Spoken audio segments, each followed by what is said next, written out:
Good afternoon students. देखो आज हमने 9.9 एक्सरसाइज करनी है। देखो इसमें हम बात करेंगे applications of AP and GP series. Applications के बारे में हमने स्टडी करनी है कि इसमें हम देखो हमारे पास कोई सीरीज बनी हुई नहीं दी होगी, हमें इनको स्टेटमेंट से सीरीज बनानी पड़ेगी। ठीक है, फिर हम चेक करेंगे कि वो एपी सीरीज है या जीपी सीरीज है और उस अकॉर्डिंग हम उसका सोल्यूशन फाइंड आउट करेंगे। क्लियर?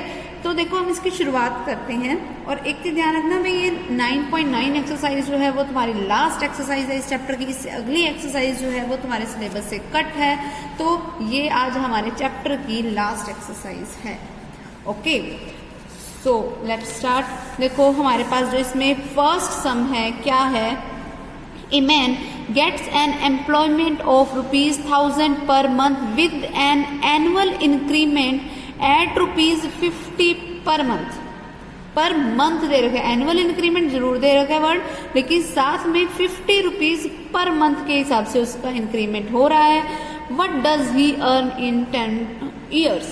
कि 10 सालों में वो टोटल कितना कमा लेगा। देखो जब उसकी शुरुआत हुई यानी कि जो फर्स्ट ईयर था तब उसे मिले कितने रुपीस, 1000 रुपीज। ठीक है, अब हर मंथ का एवरी मंथ इंक्रीमेंट है उसका, एवरी मंथ का इंक्रीमेंट है उसका 50 रुपीज। तो एक साल बाद 1 ईयर इंक्रीमेंट कितना हो जाएगा? एक साल में टोटल 12 मंथ होते हैं, तो 12 इंटू में 50 यानी कि 600 रुपीज।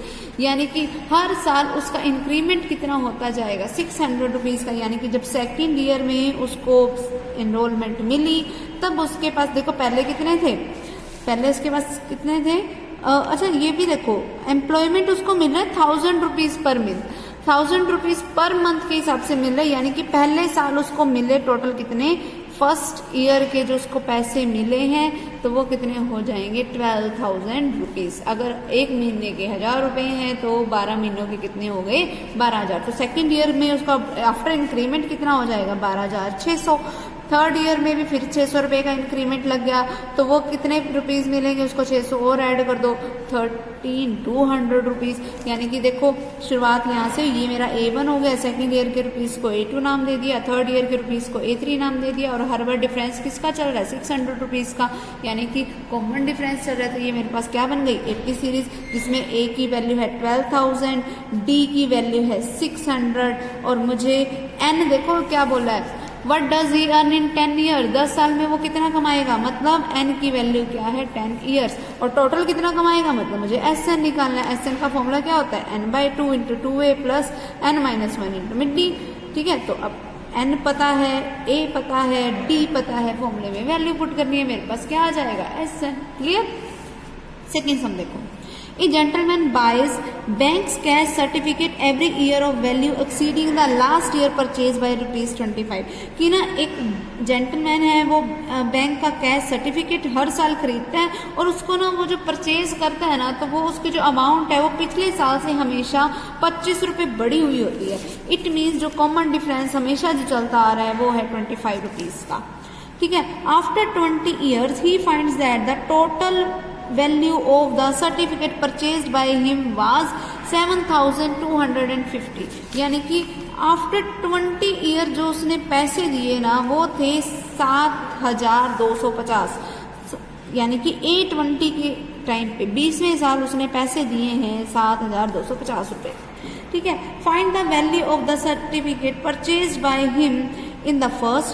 अब मुझे बताना क्या है कि A की मेरे पास वैल्यू क्या हो गई, देखो A20 पता है, मतलब A + 19 D पता है, तो A की वैल्यू आ जाएगी यहाँ से। फिर उसने मुझे क्या बोला है, इन द 13th ईयर, 13वें साल में क्या होगी, तो A13 क्या होगा वो भी मुझे बताना है। क्लियर? तो ये हमारा निकल जाएगा, A13 का मतलब A + 12D, A निकल जाएगा यहाँ से, तो यहाँ पे पुट कर देना। ओके, नेक्स्ट देखो, A manufacturer of radio sets produced 600 units in the 6th year। एक मैन्युफैक्चरर है किसका, रेडियो सेट्स का, और प्रोड्यूस करता है total 600 units in the 6th year, और जो 6th ईयर में ना वो 600 यूनिट्स ऑफ रेडियो सेट बनाता है। And 700 units in the 7th year, और जो 7वां साल है उसमें टोटल 700 यूनिट्स बनाता है, यानी कि A प्लस 5D है 600 के इक्वल और A प्लस 6D है टोटल 700 के इक्वल। सब्ट्रैक्ट करो, A से A कैंसिल, माइनस का D किसके इक्वल आया, माइनस के 100 के, तो D की वैल्यू क्या आ गई 100, D की वैल्यू 100 है। इट मीन्स कि A प्लस 5 इंटू 100 यानी कि 500 इज इक्वल टू किसके 600 के, तो A की वैल्यू क्या आ गई 100। ठीक है, आगे समझ। अब A की वैल्यू भी 100 होगी और D की वैल्यू भी 100 होगी।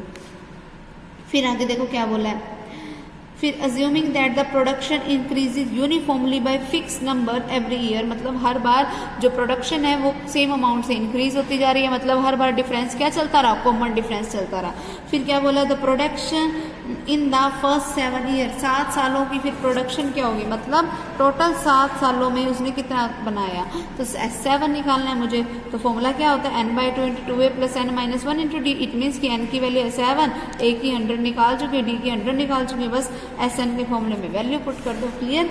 फिर उसने हमें पूछा क्या, the production in the 10th year, 10th year में कितनी प्रोडक्शन होगी, मीन्स A10 मुझे निकालना है। A10 का मतलब A प्लस 9D मुझे निकालना है। क्लियर, A पता है D पता है, वैल्यू निकल जाएगी A10 की। ओके, नेक्स्ट हम देखो, ए मैन हैज टू पे ए डेप्ट ऑफ ₹3600, कि एक आदमी है जिसको अमाउंट पे करनी है टोटल 3600 रुपीज।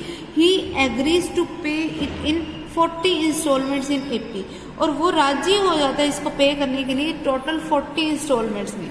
टोटल 40 इंस्टॉलमेंट्स में वो उसको पे कर रहा है और AP की फॉर्म में उसकी इंस्टॉलमेंट होएगी, मतलब हर बार जो उसका डिफरेंस होगा वो कॉमन डिफरेंस चलता रहेगा। फिर उसने बोला ही डाइज आफ्टर 30 इंस्टॉलमेंट, लेकिन होता क्या है, देखो उसने जो अमाउंट पे करनी थी वो 40 इंस्टॉलमेंट्स में पे करनी थी, लेकिन 30 इंस्टॉलमेंट्स के बाद क्या होता है कि उसकी डेथ हो जाती है। फिर व्हेन ही हैज टू पे 1/3 ऑफ द डेप्ट, जबकि अभी उसका पे करना बाकी है कितना, पूरे डेप्ट का 1/3। अगर पूरा डेप्ट था, पूरा जो अमाउंट उसको पे करनी थी, अगर वो 3600 थी और अभी उसका 1/3 पे करना बाकी है, तो 1/3 मीन्स कि अभी उसके कितने रुपीस पे करने बाकी हैं, 1200 रुपये उसके अभी पे करने बाकी हैं। इसका मतलब ये है कि 30 इंस्टॉलमेंट्स में उसने टोटल 30 इंस्टॉलमेंट्स में, इसका मतलब उसने टोटल कितने रुपए पे कर दिए, देखो टोटल थे 3600, 1200 भी पे करने बाकी हैं, तो इसका मतलब उसने 30 इंस्टॉलमेंट्स में 2400 रुपये पे कर दिए।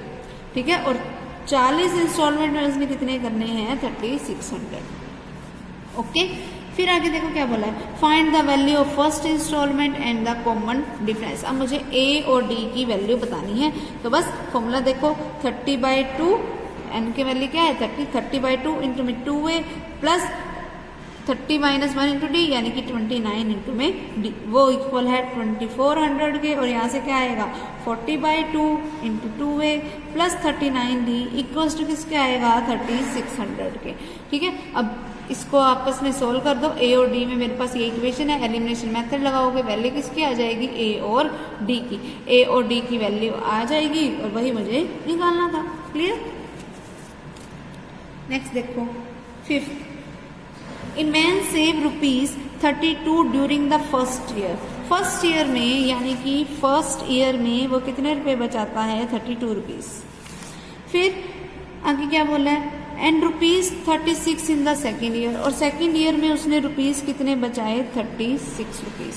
फिर 40 इन द थर्ड ईयर, यानी कि A3 यानी कि इसके कितने हैं 40 रुपीज। तो कॉमन डिफरेंस D किसका चल रहा है हमेशा 4 रुपए का। देख लो इन दोनों में डिफरेंस है 4 का, इन दोनों में A2 और A3 में डिफरेंस है 4 का, तो कॉमन डिफरेंस किसका चल रहा है 4 का। ओके, फिर आगे देखो क्या बोला, if he continues is saving in this sequence, अगर वो अपनी सेविंग को कंटिन्यू इसी सीक्वेंस में रखता है, in how many years will he save 2000 rupees. तो कितने सालों में वो टोटल जो है वो 2000 रुपीज सेव कर लेगा। मान लो वो n सालों में कर लेगा, n ईयर्स में कर लेगा, तो SN क्या है मेरा 2000, Sn means n by 2 into 2a plus n minus 1 into में d।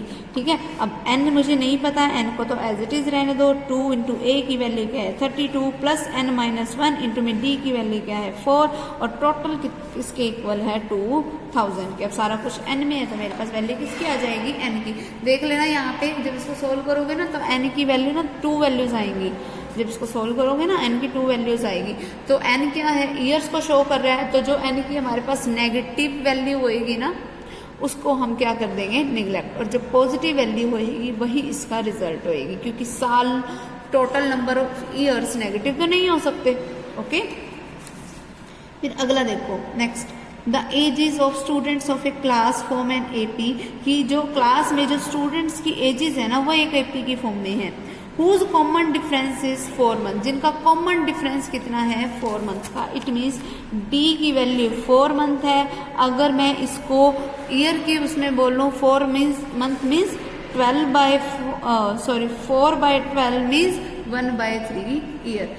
ठीक है, अगर मैं ईयर की फॉर्म में इसको लिखना चाहूँ तो मैं कैसे लिख सकती हूँ 1/3 ईयर। फिर आगे देखो क्या बोल रहा है, if the youngest student is 8 years old, अगर सबसे छोटा स्टूडेंट 8 ईयर्स का है, यानी कि ए की वैल्यू क्या है 8 ईयर्स। फिर उसके बाद बोला and the sum of the ages of all the students of the class is 168 years, और जो टोटल एस है सम है वो है मेरे पास 168 ईयर्स का। ठीक है, फिर हमें क्या करना है, find the number of students in the class, तो मुझे n की वैल्यू बतानी है। तो बस Sn का जो फॉर्मूला है, जैसे अभी ये वाला बताया था मैंने तुम्हें, A मुझे पता है, D मुझे पता है, D इसीलिए मैंने ईयर में निकाला था क्योंकि ये दोनों चीज़ें भी किस में थी ईयर में थी। अब सारा कुछ ईयर में ही हो गया, तो वहाँ से इस फॉर्मूले में मैं वैल्यू पुट करूँगी, इज इक्वल्स टू में अब मैं क्या लिखूँगी 168, तो मेरे पास वैल्यू किसकी आ जाएगी n की। ओके, अगला देखो, the inventor of chess board suggested a reward of 1 grain of wheat for the first square, कि ना एक जो चेस का जो इन्वेंटर है वो 1 स्क्वायर जीतने पे रिवार्ड देना चाहता है। कितना, 1 स्क्वायर जीतने पे रिवार्ड है 1 ग्रेन ऑफ व्हीट का, यानी कि 1 गेहूं की बोरी का, 2 बार चेस जीतने पे 2 बोरी गेहूं का, 3 बार चेस जीतने पे 4 बोरी, एंड फिर एंड सो ऑन। और ये प्रोसीजर हमेशा चलता रहता है, कैसे, by doubling the number of subsequent square, कि जैसे जैसे आगे बढ़ता जा रहा है। देखो जब फर्स्ट टाइम की बात हुई तब रिवार्ड था 1 व्हीट ऑफ ग्रेन का, जब सेकंड वाला स्क्वायर की बात हुई तब रिवॉर्ड हो गया 2 व्हीट ऑफ ग्रेन का, जो थर्ड वाला तब था तब रिवार्ड हो गया 4 व्हीट ऑफ ग्रेन का, यानी कि हर बार डबल डबल होता जा रहा है। तो मतलब अब ये सीरीज क्या है, एक जीपी सीरीज है जिसमें रेशियो किसका है 2 का, रेशियो किसका चल रहा है अब 2 का। ओके, फिर ऐसा कंटिन्यूसली चलता रहता है हर एक सब्सिक्वेंट स्क्वायर के लिए। और टोटल नंबर ऑफ स्क्वायर कितने होते हैं चेस बोर्ड में, वो होते हैं 64। चाहे ये एक जनरल वैल्यूज है, इसमें दे नहीं रखा, बट जनरल वैल्यूज है कि जो चेस बोर्ड में जो स्क्वायर बने होते हैं ना, ब्लैक और वाइट टाइप के जो स्क्वायर बने होते हैं, वो हमारे पास वो टोटल कितने होते हैं चेस बोर्ड में 64। इट मीन्स कि n की वैल्यू क्या है 64 है, r की वैल्यू है 2, a की वैल्यू है 1। अब मुझे निकालना क्या है, how many grains would have to given to the inventor, तो कितने ग्रेन्स उसको देने पड़ेंगे। तो मुझे क्या निकालना है Sn का फॉर्मूला क्या होता है, a into 1 minus r raise to the power n divided by 1 minus are.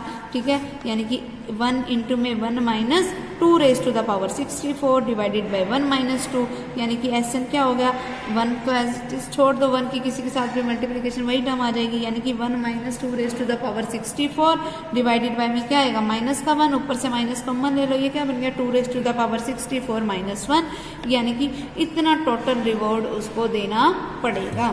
Okay, next हम देखो, ए पर्सन हैज 2 पेरेंट्स, पहले 2 पेरेंट्स हैं, फिर 4 ग्रैंड पेरेंट्स हैं, फिर 8 ग्रेट ग्रैंड पेरेंट्स हैं, एंड सो ऑन, यानी कि a1 की वैल्यू है 2, a2 की वैल्यू है 4, a3 की वैल्यू क्या है 8।